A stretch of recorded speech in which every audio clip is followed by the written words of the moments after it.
Welcome to the Bella Vista Gardening Program. I'm Jerry Horner, and joining me today is Laura Brewer, and she is a fellow Benton County Master Gardener, and she's also the site manager for the Peel Museum and Botanical Garden, and she's a wealth of information when it comes to flowers, and she handles all the botanical part of Peel over there.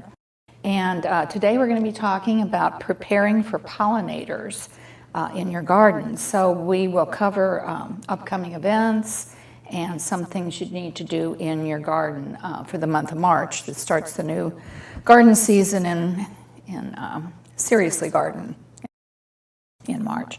But first I want to thank our sponsor, Creeks Nursery on McNally Road in Bella Vista.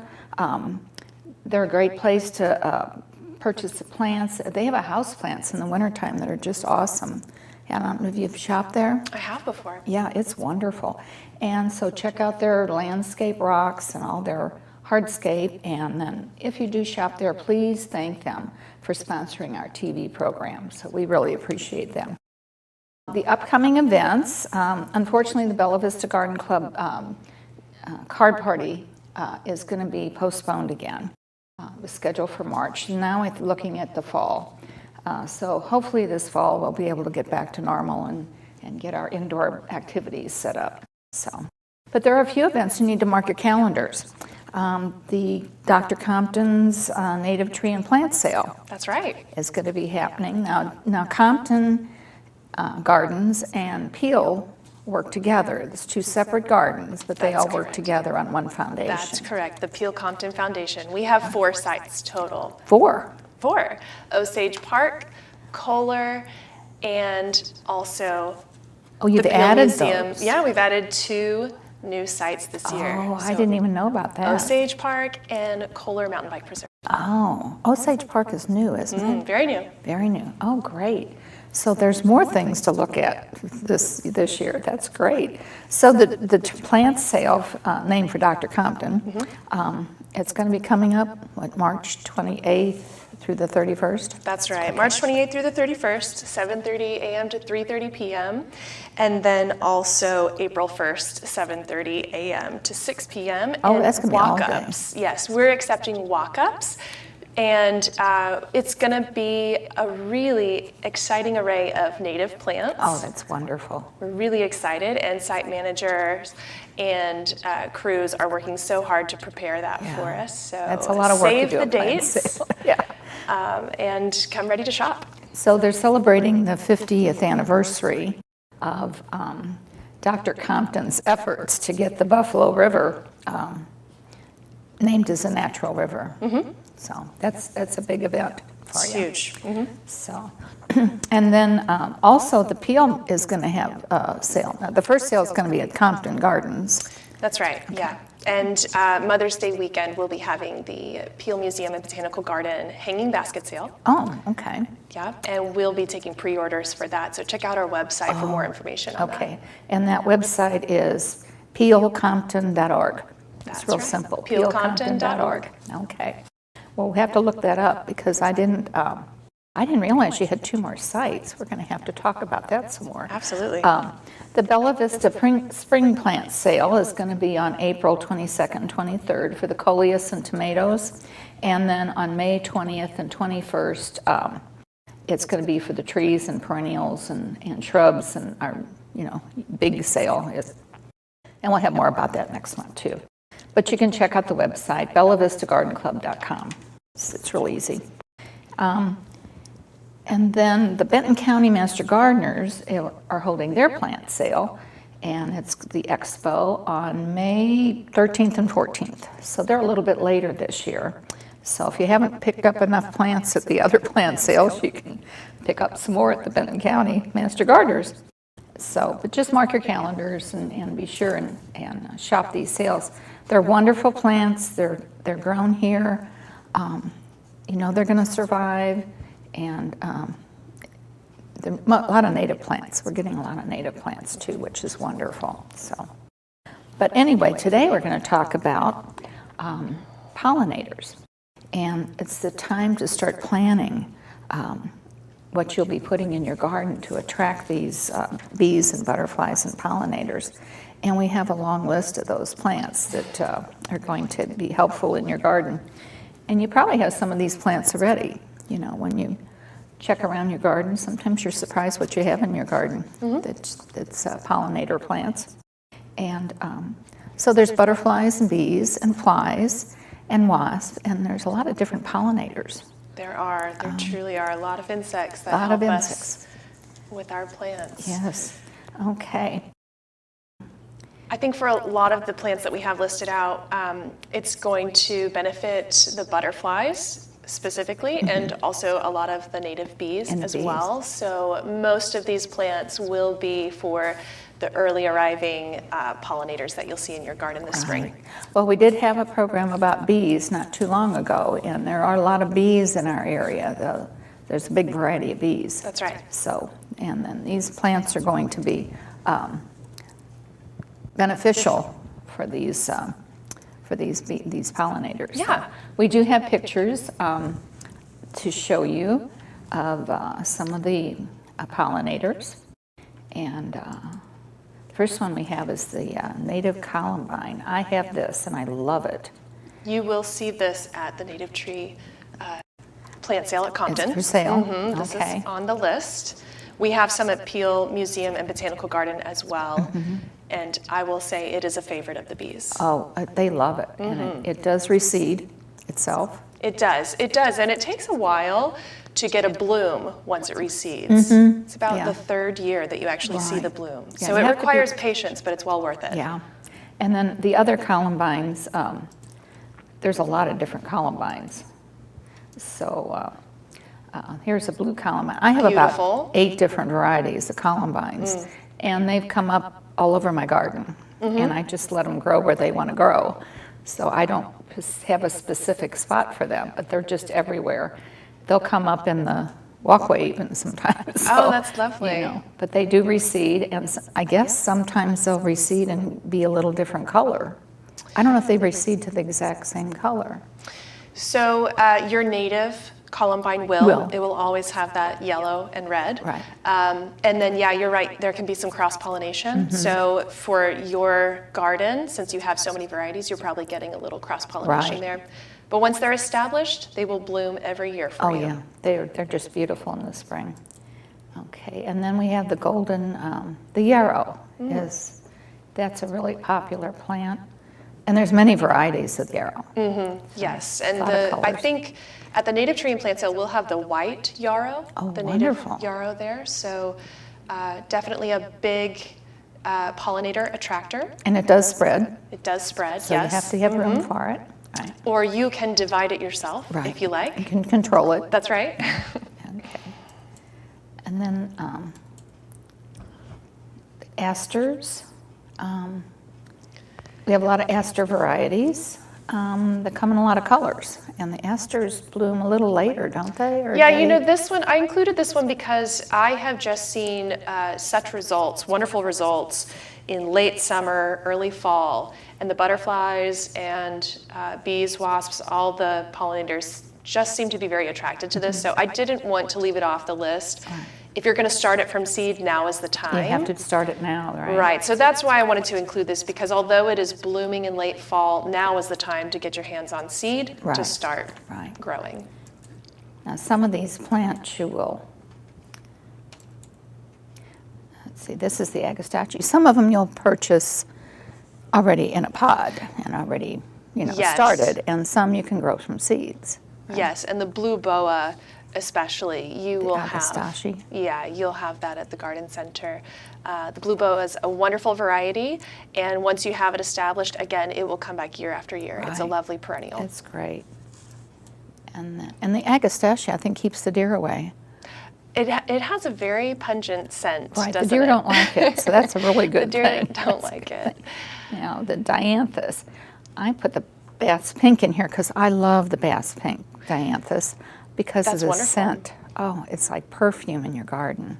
That is a lovely example of a Victorian era flower. So dianthus was used a lot. Pinks were used a lot. Yeah. a lot of varieties out there. There's been a lot of breeding with pinks. So you can find your favorite color, perfect height, tall or short. So the dianthus is a wonderful pick. There's so many different dianthus you can pick from, and they're coming up with new ones all the time. They are. Yeah. Easy to start from seed as well. Yeah. And then salvia. There must be 1,000 salvias to choose from. I agree. So many salvias. So all the salvia species are going to be beneficial to pollinators. Some of the favorites that I have at the Peel Museum and Botanical Garden are salvia lyrical rose, blue marvel. We have a lot of salvias at the museum and Botanical Garden. So the best time to see it is in April and May. I hope you will come to the Botanical Garden and check out everything that we have planted. But salvias are on their best. They are showing their best colors in April and May. Okay. And then there's a Sizzler series I found that's kind of bright colors. Bright colors. I see it a lot used in containers. It's a great variety. And then May Night is really a favorite. It's a nice little compact plant. Absolutely. Because some salvias can get really tall. They can. You know, and Absolutely. there's so many varieties. So you have to look at the variety and where you're going to put it and, you know, pick the right plant for the right spot. So they're great at reseeding themselves, but you can also take divisions. And that's why we share from our gardens for the plant sales. That's right. Okay. And then lemon bee balm is something you have at Peel. Yes, and I believe we'll have this at the native plant sale. Okay. It's wonderful for the pollinators. I have seen a lot of activity. We had this planted around the cabin store, so lemon bee balm is definitely a favorite. It will come back from the roots, so it is a perennial. It'll bloom year after year. They can, if you don't have them in full sun, they can get a little leggy, so they might need some support around the base, but they're a wonderful plant to include. But all the Monardas, this is in the Monarda family. Monardas. All the Monardas are wonderful. That's right, that's right. Pollinator plants. Okay, and then we have we missed one. Lavender is this is Hidcote Promise. Now Hidcote is a variety of lavender. That's right, There's a lot of varieties of lavender too. A lot of varieties. You want to look for something that's cold tolerant and heat tolerant, and I think that's why the intermedia species have been so promising. It's one of my favorite varieties out of the intermedia species is the Phenomenal. We have planted that at Peel. So Lavandula intermedia Phenomenal. Fantastic lavender to include. It's perennial. The best time to see it on display at Peel is probably May and June, late May and all through June and July. Right. Okay. And then we have milkweed. Well, milkweed we've talked about a lot because we have to have milkweed for the monarch butterflies. And there's just a lot of different milkweeds. There's common butterfly weed, Mexican butterfly weed, and swamp. So there's just a lot of different varieties of milkweed. But the monarchs only like milkweed. That's all they'll eat, and that's all they'll put their eggs on. That's right. So that's right. We will have this it. at the Native Tree and Plant Sale. Wonderful. At Compton Gardens. Okay. So milkweed is fantastic. I think right now in our greenhouse we have seeded up 5 different varieties, and some of those include rose milkweed, oval milkweed. That's great. Asclepias tuberosa, so the butterfly milkweed, and common milkweed. So we have a lot of varieties to choose from with the milkweed. Well, they're very difficult to grow from seed because the success rates may be like 30-40% when the garden club tried, growing from seed. And it's not easy to grow from seed, so it's great that you have all those varieties that we can choose from. Yeah, it helps to have a greenhouse as it well does. with a sprinkler irrigation system. And everything controlled. Heat mats, everything's controlled, so it definitely gives us the advantage, but they will be on sale at the Native Tree and Plant Sale. Great. Okay, the next one we have, let's see, is there's another milkweed. That's the, what do they call that? That's the butterfly weed that they call. Yeah, that's right. Okay. And then there's common milkweed. We That's have a pretty- lot of this yeah. at Peel. Now that gets Museum. fairly tall. It does. That's 4 about feet tall. 4 foot tall. Yes, Yeah. that's a tall one. Okay. So there's different sizes and different heights. So just you need to check out the variety and make sure it's going to fit where you're going to plant it. Okay, and then Penstemon. It's also called beard tongue. And this is, I think, Blackbeard, I think. I'm not sure. But it gets, 2 feet, 2.5 feet tall maybe. Yeah, It so doesn't get real that tall. foliage stays closer to the base, and then you have these flower spikes that will really elongate. And it's a great plant to include. Definitely has some lovely colors to choose from as well. You know, red, white, pink, purple. But the beard tongue is a wonderful perennial to include. Sometimes you just see all kinds of butterflies just flirting along the tops of those. That's right. Those blooms. So, and then we have. This is one of my. There's the There's the the Blackbeard. Blackbeard. Blackbeard. That striking dark foliage. Look at that. That's lovely. Yeah, it's a beautiful plant. Even when it's not blooming, it's pretty foliage. So. Definitely prefers full sun, so make sure to put it in a sunny area, but it will still bloom for you in part shade. Yeah, but not a whole lot though. Yeah. Yeah. Okay. And the next one is really one of my favorites.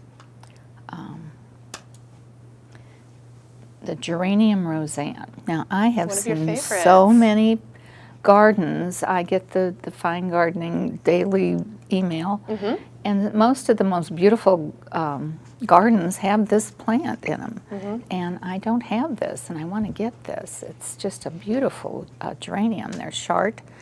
They don't. There's almost like a ground cover, and they just bloom all summer. And they tolerate shade. And they tolerate a little shade, Even which better. is wonderful for Bella Vista. Yes. We've got a lot of shade. And but every time I turn around, I'm seeing this Roxanne or Roseanne, and I've got to have this. I've got some geraniums, but I don't have this one. But It's a really versatile geranium. It can even tolerate some drought as well. Yeah. We have Geranium Roseanne at the Peel Museum and Botanical Garden, and it's a performer. It gives really you a is. lot of blue, purple tones, and it stays low to the ground, so we can put it near the paths. Its fragrance is amazing. Yeah. One of my favorite varieties is Byakovo, so if you can get your hands on that, it has the most magnificent scent of any geranium that I've ever I'm smelled. going to have to look for that one too. Okay, now this one is the tall Verbena, and oh, I went too far. We have to go back one. Tall Verbena. Now there's another name for this, isn't there? Verbena bonariensis, Okay. tall verbena. Okay. It is a showstopper with the butterflies. It has really sturdy stems. So although it does grow, 3 to 4 feet tall, it can handle the constant landings of butterflies. It's just really rigid, and it has a nice spray form, so it's not overloaded with foliage. It really does let the blooms shine, and it looks really great in a naturalistic setting. And if you have it in a background, it blends really well with things like muley grass and echinacea and more the mid-size, mid-tier flowers that are in your garden. It's kind of an airy look too, so it's really, this is really pretty against the house because it really shows the airy texture. Yeah, great texture. Yeah. I love when it's paired with delphinium as well. It's really beautiful with the blue delphinium. Yeah. Okay, and then we have Veronica. Now there's a lot of Veronicas too. There's hundreds of Veronica varieties, and this is the Magic Show. And it's also called Speedwell. Speedwell, that's you right. might find that on the label. So sometimes you'll be looking for Veronica, and then you go to the store and they got it listed as Speedwell, and you think, well, that's not what I'm looking for. Right. So it does get a little confusing when they use different terms and different Yeah, names. it helps to know the common name and the scientific name. This one is lovely, Veronica Magic Show. I think one that is similar that we have at Peel Museum is called Bubblegum. Oh, okay. And it's lovely. It's really pink. It's really Yeah, pink. The flowers last a long time because it progressively blooms from the bottom to the top of the spike. So it is a long performer. It could be blooming for 6 weeks. It's really beautiful. That's, you know, it's good to have perennials that bloom that long, you know, because sometimes they'll just bloom for a week or two and then they're faded out. That's But right. These are wonderful to have for that length. So, and then the next one we have is the chamomile. Now, do they make the tea out of this plant? Absolutely. Okay. Do you like chamomile tea? I like chamomile tea. I I don't do have too. a chamomile. I find that the best chamomile tea is when it's picked fresh. I actually prefer it fresh, not dried. So you can have your chamomile plants planted right now. They need sunlight to germinate from seed. So if you just buy a packet of chamomile seeds, then you'll spread it over the ground, let the sun shine, do its work, and they will germinate and start to grow. So real quickly. Real quickly. Oh, wow. And you'll be harvesting blooms by end of May into June. And it really is best when you collect them and make the tea from the fresh blossoms. It's wonderful. Well, but you don't want to steal all the blossoms because the pollinators need some too. That's a good point. That's a good point. So Luckily, it you is have to double plant. Yes, some it for is the a very pollinators. floriferous plant. Some for the pollinators and some for us. That's right. Okay, That's right. That's good. Chamomile's a good one for pollinators. Yeah. Okay, and the next one we have is the we missed the echinacea. We went too far. So then the next one we wanted to talk about was the Hisop. And this is another one that's got lovely spiky blooms and a lot of colors. That's right. Yeah. Hisop is a fantastic bloomer. It can get leggy and out of hand pretty quickly, so I tend to prune this back midway through growing. So you'll see it come up in the spring, you'll see it come up in May, and then I tend to start trimming it and deadheading it. It Before gets it pretty blooms. bushy. Yeah. Before it blooms. Before it blooms, right. Right. I want it to be big and bushy and lush, and I want to see those blooms, but I don't want it to grow past 4 feet. I really want it to be a little more compact in the space that I have it. So I take scissors to it. I prune it back. You can do that with any of your perennials. Right. If you find that, for example, if your solidago, your goldenrod, gets too tall, 2 weeks into the season, when you start to see the tall spikes going up, you can prune it. It will put out lateral shoots, and then you'll have more flowers. Maybe they'll be smaller and more compact, but you will still have that beautiful bright yellow impact later in the year, but it'll keep them shorter. Right. I do that with my phlox sometimes because sometimes my tall garden phlox gets too tall. Yeah, and then we then have harder high to- winds, and you risk them falling over. You want strong, sturdy stems. Right. So if you don't plan on staking your plants, it's a great idea to just give them a chop early in the season. Early. Just give them a little haircut. Right? Yep. Okay, and the next one we have, Creeping thyme. it's a creeping thyme, yeah. There's a lot of different tymes. There's, I've got lot 4 or of 5 different varieties. It's a great ground cover, and This is one of my favorite ground covers. this one, it's just, has just tons of blooms. Some don't bloom as well as others. I think like the pineapple thyme doesn't bloom as well. Yeah. And, but these creeping thyme is beautiful.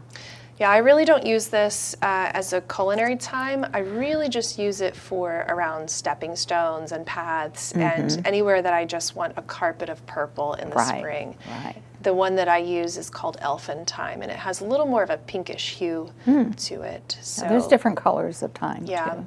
yeah, red creeping thyme. This one looks a little more purple, lavender. blue. Yeah, lavender. Yeah. So, and then borage is a beautiful plant. I love the color of borage. It's hard to find this color blue It's true. in plants, but this is neat. Now, how tall does a borage get? In our garden, in the herb garden, it only gets 18 inches. Okay. It really doesn't get that tall. Good. The stems can be pretty thick and the blossoms on top can be pretty heavy, so I haven't seen it grow much taller than that, but the bumblebees love this plant.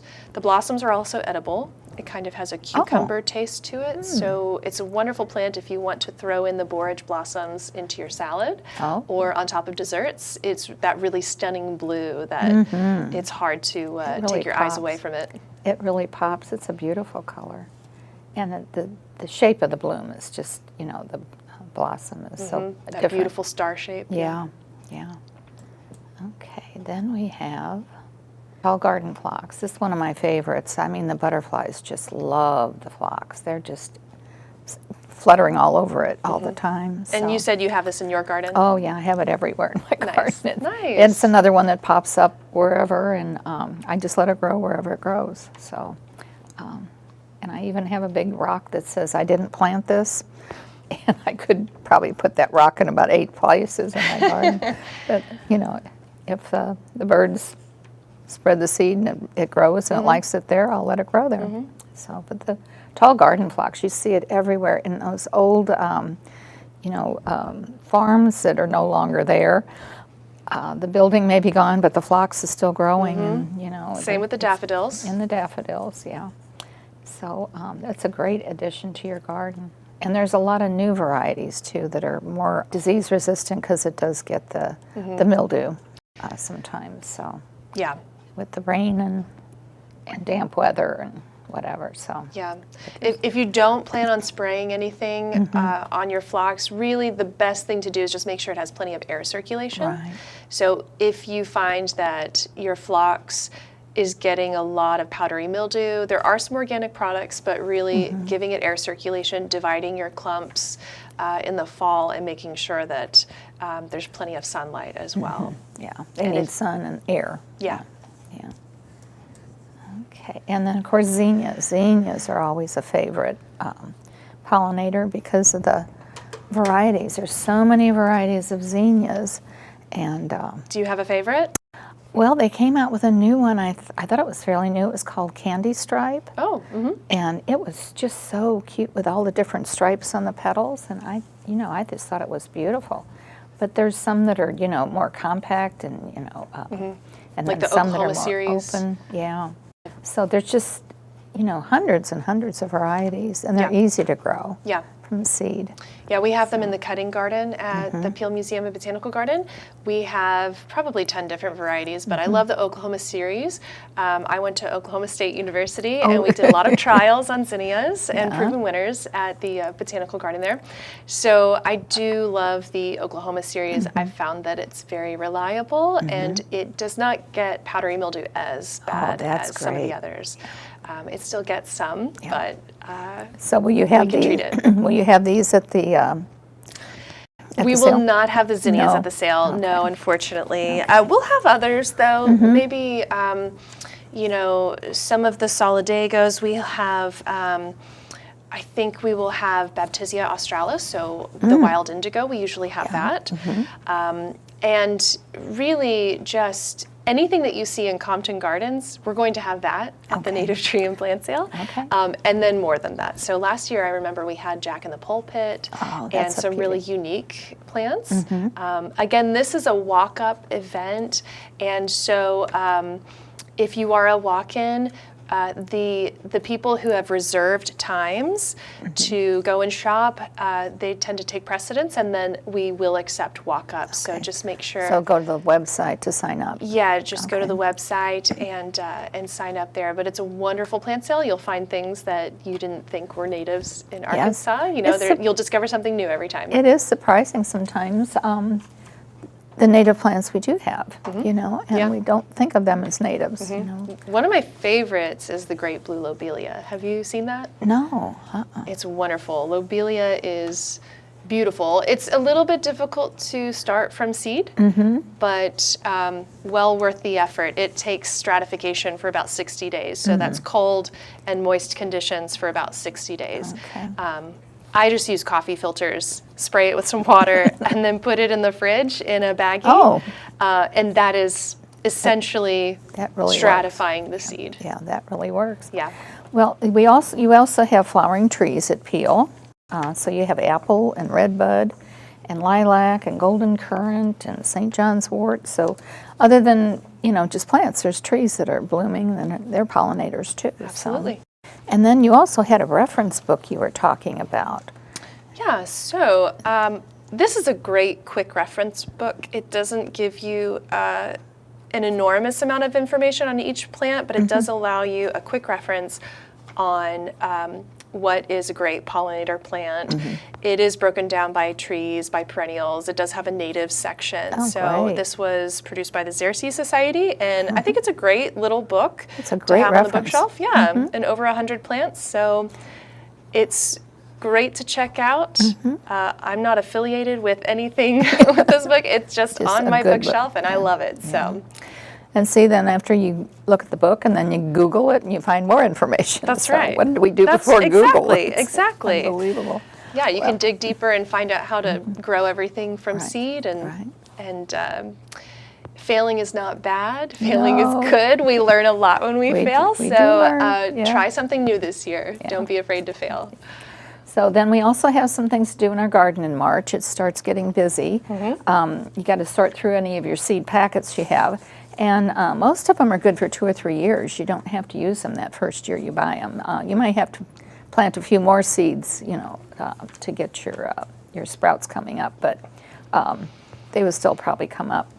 And then don't plant your annuals too early. Everybody is planting these annuals when they come up at the box store, and they're just going to die, and you'll have to plant them again. So. And then you got to clean out your beds. Now, you clean your beds out in the fall, or you wait till spring? We usually wait till spring. Yeah, we do a fair amount in the fall, just because we're a public garden and we definitely want to keep everything beautiful. But we keep some leaf debris, some stems, some litter, because the insects, our pollinators, will overwinter in that type of material. they So will. towards the back, we leave some piles and make sure that habitat is still maintained for our pollinators. Now the bulbs, you can plant gladiolas now in 2-week intervals, and that'll spread the bloom time. But the daffodils are starting to come up. I think they're a little later this year. My Bella Vista daffodils are only about 2 or 3 inches tall, and this time last year they were almost budding. But it's a good thing, because with the bad weather we've had, it's good that they're not blooming yet. But they're going to be blooming soon. And just add a little bone meal as the buds emerge, and it'll increase the flower size. But don't cut the foliage off for at least 6 to 8 weeks after they bloom. That sets the bloom for next year. So Good advice. we keep pounding that into people. Don't cut off your daffodil or your bulb greenery. Just leave it. And then houseplants are starting to grow inside, and probably too early to put them outside. Too early, I would say so, yeah. Yeah. So you have to wait till it's like 50 degrees at night before you go outside, before you put them out. And then don't just put them out in the full sun. You'll have to kind of ease them out. So. And then lawns, you can apply a pre-emergent for weeds and crabgrass by March 15th. That's a good time to do that. And perennials, you can begin to divide your perennials in March. That's a good time to do it. We're doing that for the plant sales, for Master Gardeners, Garden Club. You're doing that too. Absolutely. And you can fertilize your peonies now too, because they'll be blooming soon. I use superphosphate for those. That's great, And that does help. Okay. And be sure and cut your ornamental grasses. I usually cut mine in February, but it's been so cold and snowy that, I'm waiting until March now to cut my grasses back. Yeah, we've cut our grasses back at the Peel Museum and Botanical Garden. So spring cleaning, time to cut your ornamental grasses back. Yeah, be sure cut them before they start growing. So, and then roses. You're going to be pruning roses soon. We have just finished pruning roses. Oh, just finished, Yeah, okay. we've just finished. So we've pruned them, and we've applied some horticultural oil to them. So, yeah. Okay. Well, you might do things a little earlier than we do in our gardens, because you have to be ready for the public. It's a true. little earlier. Yeah, a little earlier. I Yeah. think, the roses, they can be pruned anytime in February or March. And basically, when you start to prune in March, you're already going to see the buds, and they might even be swelling. You know, if we had a warm season, then they would already be swelling. I think they're a little slower too, but your I think climbers. they're slower. I think so. And the climbers you wouldn't prune until after they bloom. Yeah. So those wouldn't prune. Okay, so you can plant vegetables. You have a lot of vegetables that peel? Yeah, we have an heirloom vegetable garden. Oh, great. Yeah, please come check out the vegetable garden. It's always growing something. Okay. And then trees and shrubs, be sure and check them for moisture. You know, we've had quite a bit of moisture this winter. But if you planted them in the fall, you know, just make sure they're going to get enough moisture this spring. And then you can prune your Rose of Sharon and your crepe myrtles and do that February, March. Okay. So remember that Master Gardeners has a great website for our information. It's homebentoncountygardening.org. And Bella Vista Garden Club March meeting will be on the 23rd of March, and meeting starts at 9:30. You can get more information on our website. It's bellavistagardenclub.com, so everything's on the website. And thank you, Laura, for coming today and sharing all your information. It opened up a lot of new things we're going to have to investigate. Yeah, thank you for having me. Yeah, and be sure and go to Peel and take advantage of their beautiful gardens in Compton. They're beautiful gardens. And I hope you've enjoyed the program, and we'll join us again next month. And until then, don't forget to stop and smell the roses.